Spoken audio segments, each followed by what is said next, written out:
Louvado seja o nome de Jesus. Queridos, vocês já viram alguns presidiários dando testemunho, não é? Ex-bandido, ex-homossexual, ex-prostituta, e muita gente fica assim indagando, não é? E um ex-padre, eu nunca tive assim o prazer de ver o testemunho de um ex-padre.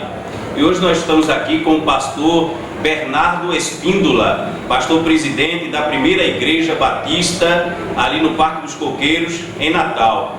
Então nós temos esse prazer de estarmos com ele. Nós fomos ali no seminário teológico da Igreja Batista, pudemos chegar ali, fomos bem recepcionados por ele, e nós estamos trazendo aqui, não é, o pastor Bernardo Espíndola, um ex-sacerdote católico, para que assim ele testifique da grandeza de Deus na sua vida, contando como foi o seu encontro com Jesus. Pastor Bernardo.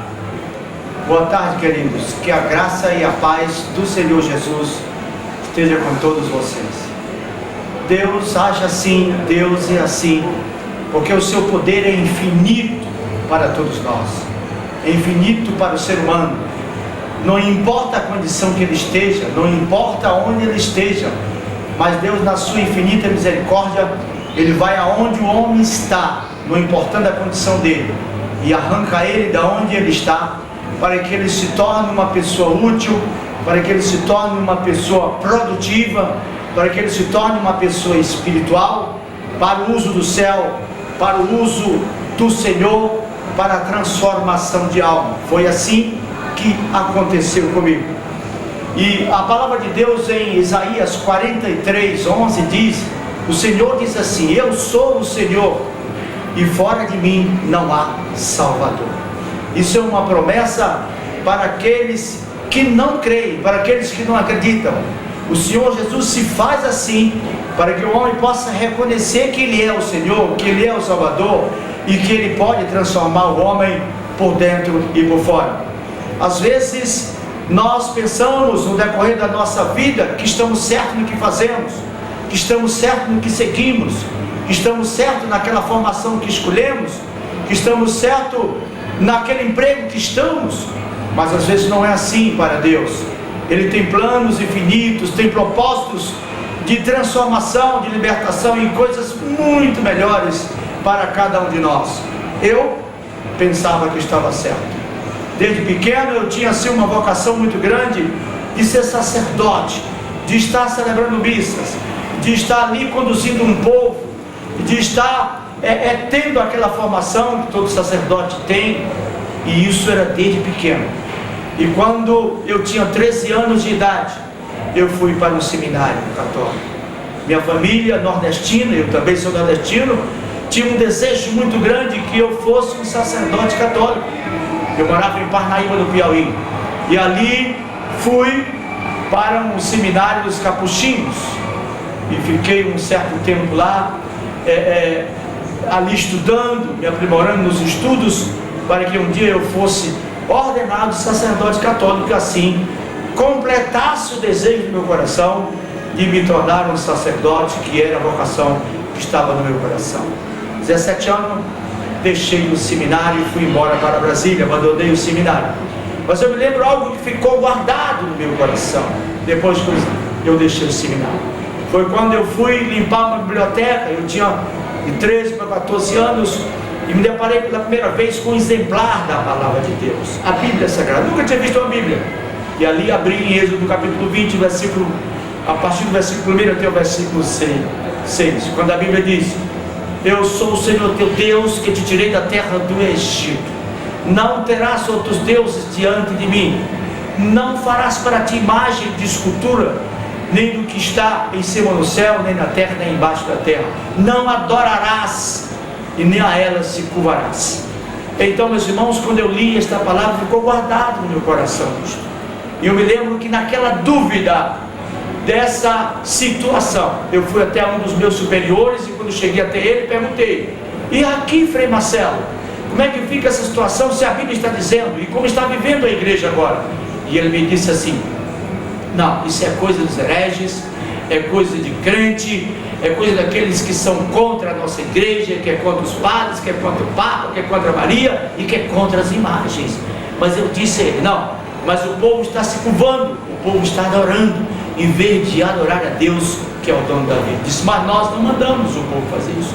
Bom, aquilo ficou gravado na minha mente, e depois, com 20 e poucos anos, eu voltei para o seminário em Brasília, já morando em Brasília, porque eu queria ser padre um dia. E ali nos meus estudos, meus amados, meus queridos, eu comecei a fazer algumas indagações. E uma dessas indagações era a questão da adoração. Nós adoramos um Deus vivo ou adoramos deuses? Essa era a minha pergunta. Mas por que não ir a Deus diretamente, em vez de ir a deuses, a coisas feitas por mão de homens, como algo que venha facilitar a adoração? Quando eu olhei para a Bíblia, eu vi que essa questão de coisas que o homem faz para facilitar a adoração é uma corrupção à verdadeira adoração, porque a Bíblia diz que Deus é Espírito, e importa que seus adoradores o adorem em Espírito e em verdade. Então isso me perturbava. Por que não adorar diretamente a Deus? Por que não ir diretamente a Deus, em vez de ir a Maria, em vez de ir por imagens ou outras coisas? Uma outra coisa que me perturbava também era a questão do perdão dos pecados. Depois de ordenado padre, eu me lembro que eu fazia a confissão auricular, aquela confissão de pé de ouvido, dava a absolvição, isso na sexta-feira. Quando dava no sábado, a pessoa voltava e dizia, padre, fiz a mesma coisa, não aguentei. Então eu me perguntava, que perdão é este? Que não leva a pessoa a uma vida de transformação, a uma vida de libertação, a uma vida de santificação, a uma vida de arrependimento, a uma vida com Deus. Isso eu indagava constantemente. Uma outra coisa também que me perturbava era a questão da salvação. Será que eu estou salvo? Será que eu tenho a salvação? Isso me perturbava também. Do jeito que eu estou levando a minha vida, será que eu estou certo? Será que eu estou correto? Isso me perguntava também. Mas aí, quando eu fui para a Bíblia, eu vi que a salvação está em Jesus Cristo, que é o único mediador entre Deus e os homens, e não há outro Salvador. A Bíblia nos fala assim. E aí, meus queridos, eu pude compreender que o homem só pode ter a salvação em Cristo Jesus. Ele não pode ter a salvação nas obras, porque a Bíblia diz que não é pelas obras para que o homem não se glorie, é pela graça de Deus. Então é pela graça de Deus que o homem pode ser salvo. Aí eu me perguntava, e o tempo de vida que nós temos aqui, qual é a finalidade dessa vida? Quando olhamos para a Bíblia diz que Deus tem propósito para a vida de todo homem. Tem propósito para mim, tem propósito para você, não importa a vida que você está levando, mas Ele tem propósito de vida nova, de vida de transformação, de vida de libertação, de vida eterna com Jesus, que é o Filho enviado que morreu na cruz por mim e por você. Então eu comecei a pensar em todas estas coisas, e aí, meus queridos, eu comecei a ler a Bíblia. Ah, mas o padre não lê a Bíblia? No seminário católico, o estudo da Bíblia é uma visão panorâmica histórica e não uma visão panorâmica espiritual. O padre não tem a finalidade de dar estudo bíblico nas casas, de levar uma pessoa a ler a Bíblia, a viver a Bíblia e a viver uma vida de transformação, porque isso não é a finalidade principal da igreja, não é a questão da salvação. Então isso também me perturbava. Uma outra coisa também que me perturbava, qual é a igreja certa? Qual é a igreja certa? Eu nasci numa religião católica, e sempre ouvi que era a única igreja certa. Mas quando olhamos para a Bíblia, nós podemos ver que a igreja certa é uma igreja de pessoas arrependidas, de pessoas convertidas, de pessoas que têm uma vida nova e que não aceitam a vida do mundo, a vida de transformação, de libertação e, acima de tudo, uma vida de santificação. É isso que realmente. E quando a pessoa tem uma vida assim, ele pode dizer que está agrupado numa igreja que pertence ao Senhor Jesus, porque o fundamento principal é a palavra de Deus. O fundamento principal está aqui, a regra de fé para todo aquele que crê. Então o tempo foi passando, e um dia eu fui desafiado a assumir uma paróquia numa cidade próxima a Brasília, chamada Padre Bernardo, que tinha o mesmo nome que eu. Qual era a finalidade do Padre Bernardo ir para a cidade de Padre Bernardo? A finalidade era combater os crentes que estavam lá, ganhando os católicos cada vez mais para as suas igrejolas, como o bispo dizia. E o padre que estava lá não tinha as 3 condições que o padre tem que ter. O padre tem que ser construtor, o padre tem que ser arrebanhador e o padre tem que ser ganhador. Se ele não tiver essas condições, ele vai ser afastado cada vez mais da cidade do interior e vai ficar lá, porque ele não tem esse ímpeto de se enquadrar dentro desses 3 parâmetros que é exigido pela igreja. Então eu fui desafiado, não queria ir. Era uma cidade perigosa, ali no entorno de Brasília, já no estado de Goiás. E eu aceitei o desafio, botei um 38 no bolso da batina, um revólver 38 marca Tauro, Bulldog de 6 tiros, que agora a Tauro só fabrica com 5, mas eu tinha um de 6 tiros, pequenininho, daquele que cabe na mão.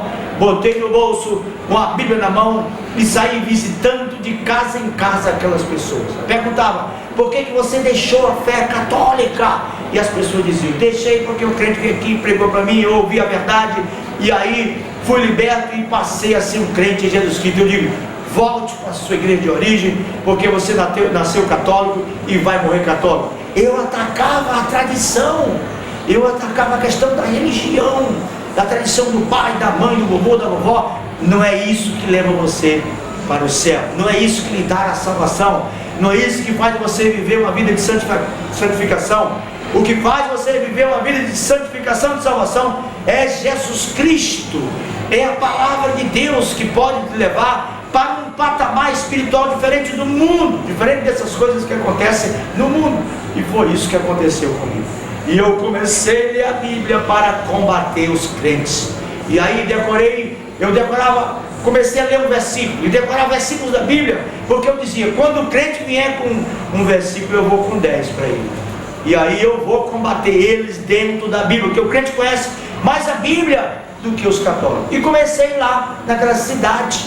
E eu me lembro, meus irmãos, que quando eu chegava na casa, meus queridos, para visitar aquelas pessoas, eu perguntava por que eles deixaram a fé católica. O que os crentes estavam dando para ele? E eu dizia: lá tem dízimo, lá tem oferta. Tem, eles só querem tomar o seu dinheiro. Todo crente é ladrão, eu falava assim. Mas eu falava isso porque não conhecia a palavra de Deus, porque não conhecia a verdade, porque não conhecia Jesus, porque eu não tinha salvação em Jesus. Por isso, eu era um homem natural, não era um homem espiritual que entendia as coisas de Deus, porque a Bíblia diz que as coisas de Deus só são entendidas espiritualmente. E era assim que estava acontecendo comigo. Aí eu dizia: tome cuidado. Quando eu era mulher, eu dizia assim: tome cuidado, porque toda mulher que vai para a igreja de crente tem que dormir a primeira noite com o pastor. Isso é uma mentira, isso não é verdade. Eu fazia isso para atacar os crentes pelo lado da mentira, pelo lado da inverdade. Mas a Bíblia diz que conhecereis a verdade e a verdade vos libertará. E era isso que eu estava precisando na minha vida. Pois bem, meus queridos, eu fiquei ali, mas eu me lembro de uma coisa que aconteceu comigo quando eu era padre. Eu andava de batina e um certo dia, numa certa rua, encontrei uma senhora, e quando eu dei boa tarde para ela, ela olhou para mim e disse: o sangue de Jesus tem poder. E eu fiquei assustado com aquilo, porque eu não entendia isso. E ali eu disse: essa mulher está doida, porque Jesus já morreu há 2000 anos atrás, e ela fica clamando no sangue dele agora, que ainda não tem nenhum valor para o que ela está falando. Eu entendi assim. Fui para a casa paroquial pensando. Mas eu me lembro que aquilo me chamou a atenção, me levou a ler mais a Bíblia. E ali, meus queridos, naquela cidade, eu celebrava a missa às 18 horas. Às 18h30 terminava a missa, e ouvi o culto dos crentes através do alto-falante, daquela boca de ferro que as igrejas do interior têm. Aprendi muitos corinhos, aprendi muitas coisas, mas naquela cidade eu estava incomodando os crentes ali. Saí daquela cidade, fui para a Planaltina de Goiás, conhecido como Brasilinha, também no entorno de Brasília. Assumi ali a paróquia de São Francisco de Assis. Tem lá um templo muito bonito, construído. E eu me lembro, meus irmãos, que ali, em vez de eu atacar os crentes, eu passei a visitar os crentes. E eu fui na Sociedade Bíblica, consegui 5.000 folhetos com mensagens bíblicas. comecei a distribuir dentro da igreja aquela mensagem, porque eu já estava num processo de transformação, lendo a Bíblia, conhecendo a verdade, vendo que a minha vida estava errada e que eu estava no lugar errado. E sabe o que aconteceu? Pouco tempo depois, quando eu comecei a distribuir esses folhetos, levantou uma senhora lá no meio e disse: padre, o senhor está virando crente, porque distribuindo esses folhetos dentro da igreja católica, isso é coisa de crente. Eu digo: não, não é assim. Mas eu me lembro, meus irmãos, que o tempo foi passando e eu ali naquela cidade aboli a missa do último domingo do mês e coloquei ali o encontro com Jesus. Ali a gente cantava os corinhos que eu aprendi, as coisas que eu conheci, e ele mandava o povo levantar as mãos para cima, e nós ali cantávamos e louvávamos a Deus. O tempo foi passando e eu lendo a Bíblia, eu comecei a ler um capítulo da Bíblia por dia, já estava lendo 50 capítulos da Bíblia. Foi aí que eu comecei a conhecer o Jesus que a Bíblia fala, o Jesus que pode salvar, que pode libertar, que pode transformar, que pode levar o homem à vida eterna através dele. E aí, meus irmãos, eu recebi um convite da Assembleia de Deus para ir visitar aquela igreja, convite dado pela Sociedade de Senhoras. E eu fui àquela igreja, meus irmãos, me tremi todo, porque eu não conhecia, eu não entendia aquelas coisas ali. O povo gritava, o povo glorificava, e para aumentar esse medo, o pastor me colocou lá na frente junto com os obreiros. E eu me lembro, meus irmãos, que foi assim uma coisa terrível, porque naquele momento o pastor me deu uma oportunidade, e eu fiquei com medo e fui à frente, e cheguei na frente sem entender. Eu digo: eu vou fazer igual eles faziam. Cheguei na frente e disse: eu salvo da amada igreja na paz do Senhor. Quando eu disse isso, a igreja pegou fogo. O povo começou a glorificar. Um padre chegar numa igreja evangélica e falar uma coisa dessa. Quando os irmãos pararam, eu disse: eu também creio no batismo com o Espírito Santo. Para que eu falei isso? Aí de repente, meus irmãos, um irmão lá pelo meio disse: queima ele com fogo, Jesus. E o outro gritou: queima, queima, queima, queima. E eu fiquei com medo, pensei que era alguém com uma tocha de fogo que vinha me queimar. Eu fiquei assombrado com aquilo lá na frente.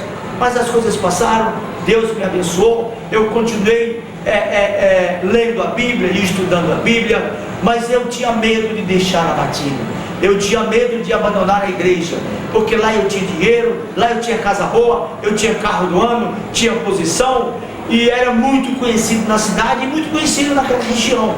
Mas sabe o que acontece, irmãos? O diabo tinha colocado na minha cabeça essas questões do dinheiro, da família. Minha mãe nordestina daquela católica pé roxo, e eu dizia para minha mãe que tinha deixado a batina para ser crente seria a maior derrota da vida dela, e eu preferia obedecer a minha mãe do que obedecer a palavra de Deus que eu estava lendo e conhecendo, e do que obedecer a Jesus Cristo.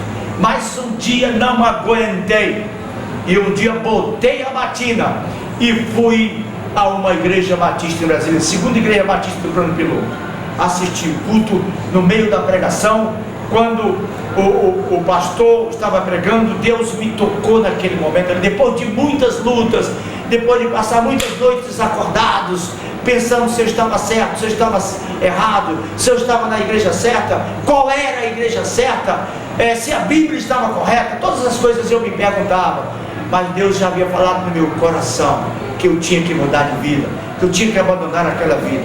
E aí sabe o que aconteceu? Quando o pastor começou a fazer o apelo, eu fui à frente e aceitei Jesus como meu Senhor e Salvador da minha vida. Naquele dia eu tirei a batina para honra e glória do meu Jesus. E toda a igreja cantou aquele corinho arrebatado fogo. E ali, meus irmãos, eu passei a viver, a partir daquele dia, uma vida de crente. Foi uma luta tremenda, porque recebi muitos telefonemas de perseguição, pessoas me ligando, dizendo que ia dar um tiro na minha cabeça, porque eu era um covarde, um traidor, que eu havia traído a igreja, que eu havia traído o bispo. Depois, 2 dias depois, eu peguei o meu carro e fui à casa da minha mãe. Eu digo: agora eu vou enfrentar a fé da minha mãe. Cheguei lá, todo alegre, glorificando a Deus. Minha mãe disse: menino, o que aconteceu contigo? Disse: passei para a lei dos crentes. Minha mãe disse: cruz, credo, Ave Maria.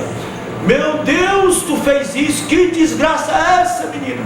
passar para a lei dos crentes. Passei, deixei de ser padre, deixei a batina, deixei dinheiro, deixei tudo, porque agora eu sou de Jesus. E ela disse assim: olha, você para mim agora é como um filho que não existe, é como um braço que eu cortei e enterrei. Não quero que você venha mais na minha casa, não quero que você venha aqui, porque você não é mais meu filho, você está deserdado. Foi a palavra que ela me falou.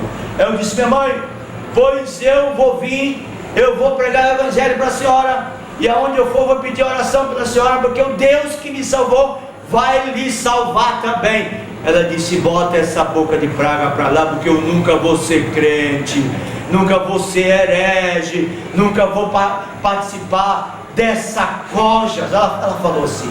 Mas eu disse: Deus tem um plano na sua vida, não importa a vida que a senhora está levando, Deus vai lhe salvar.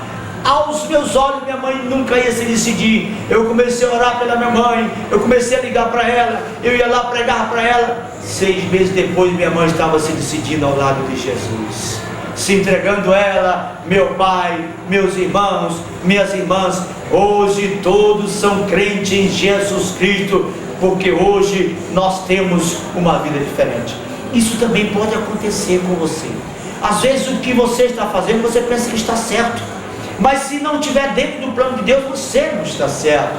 Às vezes a igreja que você está, você pensa que está certo, porque você está levando uma vida sem compromisso, uma vida sem o Espírito de Deus, sem a palavra de Deus, uma vida que não mostra a diferença, uma vida que não é uma vida de integridade, de um caráter transformado, porque você não foi transformado por dentro, e o seu exterior reflete o que você tem por dentro, porque você ainda não entregou a sua alma e a sua vida a Jesus Cristo. E é por isso que tantas coisas que você tenta fazer e que você faz não dá certo, porque a sua vida não tem um controle do poder de Deus, da palavra de Deus, das bênçãos de Deus.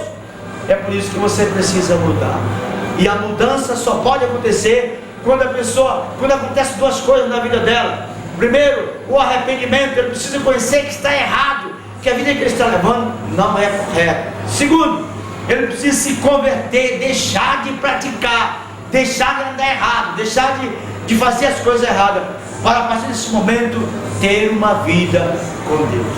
Tudo isso pode acontecer na sua vida. Se você quiser, se você abrir o seu coração, você vai entender que Deus tem algo melhor para você. Certamente, quando nós conhecemos o poder de Deus, a nossa vida é diferente. Eu não me arrependo de ter sido padre, mas se eu fosse escolher, eu jamais queria ser padre, porque eu conheço a vida lá por dentro e por fora. Mas quando eu conheci a verdade, eu deixei de ser padre para ser de Jesus. E é isso que você precisa fazer. Amém?